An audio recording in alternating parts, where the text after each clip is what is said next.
Bismillahirrahmanirrahim. Assalamualaikum warahmatullahi wabarakatuh. Perkenalkan, nama saya Siska Rahmita, NIM 184724154 dari kelas 28D. Di sini saya akan memaparkan materi tentang pendidikan IPA SD. Referensi pertama yaitu pengertian.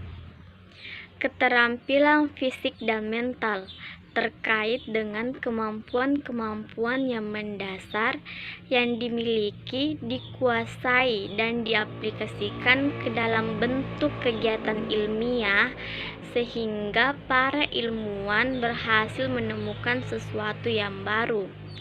Yang kedua yaitu kemudian keterampilan intelektual atau kemampuan berpikir yang dimiliki oleh para ilmuwan untuk meneliti suatu fenomena alam.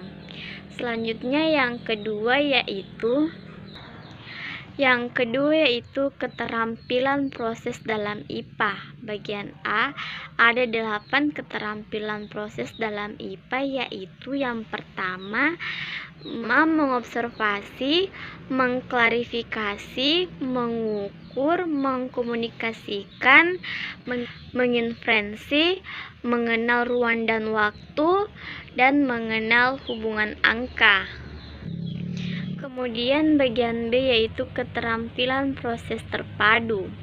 Ini meliputi keterampilan memformulasikan hipotesis, menamai variabel, membuat definisi operasional, melakukan eksperimen, dan menginterpretasi data. Kemudian yang ketiga yaitu keterampilan mengobservasi. Mengobservasi merupakan keterampilan dasar IPA yang paling mendasar. Keterampilan mengobservasi ini bisa dilakukan dengan semua panca indera yang dimiliki atau dapat digunakan alat bantu panca indera untuk memperoleh informasi. Kemudian yaitu referensi kedua. Pendekatan keterampilan proses diartikan siswa sebagai pendekatan dalam proses pembelajaran yang menitikberatkan pada aktivitas dan kreativitas siswa untuk mengembangkan kemampuan fisik dan mental yang sudah dimiliki ke tingkat tinggi dalam memproses pemerolehan belajarnya. Yang kedua yaitu tujuannya untuk memperjelas konsep, pengertian, dan faktor yang dipelajari siswa, karena pada tingkat hakikatnya siswa sendirilah yang mencari dan menemukan konsep tersebut. Yang ketiga yaitu perkembangan ilmu pengetahuan dan teknologi yang berlangsung semakin cepat.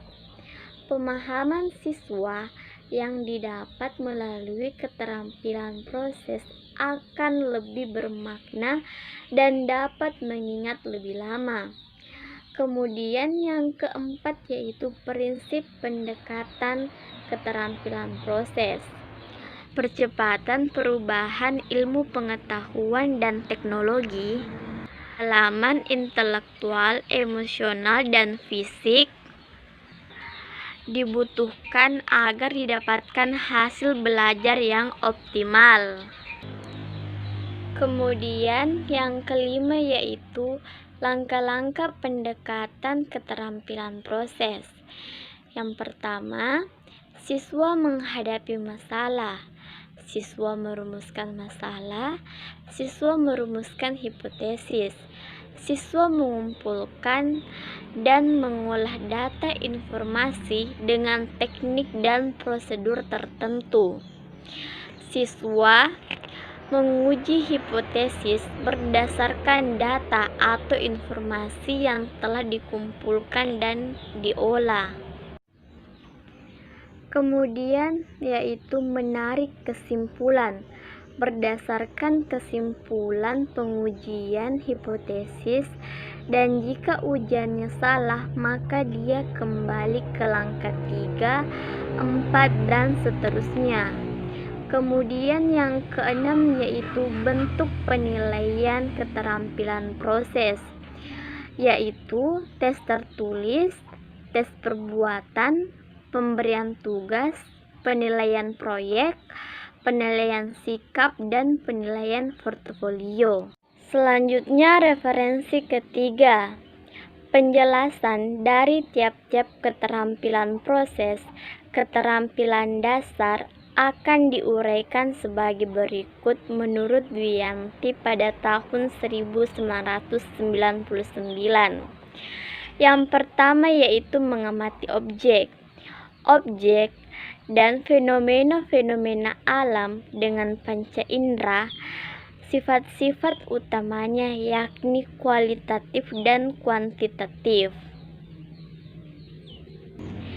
Kemudian yang kedua yaitu mengklasifikasikan, merupakan keterampilan proses untuk memilih berbagai objek peristiwa berdasarkan fakta-fakta khususnya.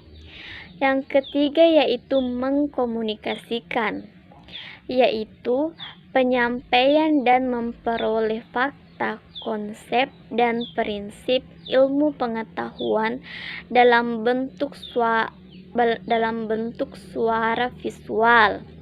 Yang keempat yaitu mengukur, yaitu membandingkan yang diukur dengan satuan tertentu yang telah ditetapkan sebelumnya. Kemudian memprediksi, merupakan suatu ramalan dari apa yang akan hari dapat diamati.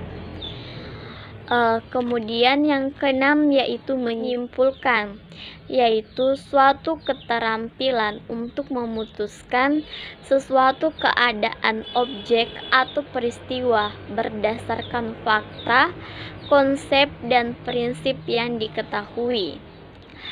Keterampilan terintegrasi pada hakikatnya merupakan keterampilan yang diperlukan untuk melakukan penulisan menurut Dwianti pada tahun 1994. Yang pertama yaitu keterampilan mengamati variabel. Yang kedua yaitu keterampilan membuat tabel data. Yang ketiga yaitu keterampilan membuat tabel grafik. Yang ketiga yaitu keterampilan membuat grafik. Yang keempat yaitu keterampilan menggambarkan hubungan variabel. Dan yang kelima yaitu keterampilan mengumpulkan dan mengolah data. Yang keenam yaitu keterampilan menganalisis penelitian. Yang ketujuh yaitu keterampilan menyusun hipotesis. Yang kedelapan yaitu keterampilan mendefinisikan variabel. Yang kesembilan yaitu keterampilan merancang penelitian. Dan yang terakhir yaitu keterampilan bereksperimen. Itulah tadi pemaparan materi dari referensi pertama, referensi kedua, dan referensi ketiga. Sekian dan terima kasih. Wassalamualaikum warahmatullahi wabarakatuh.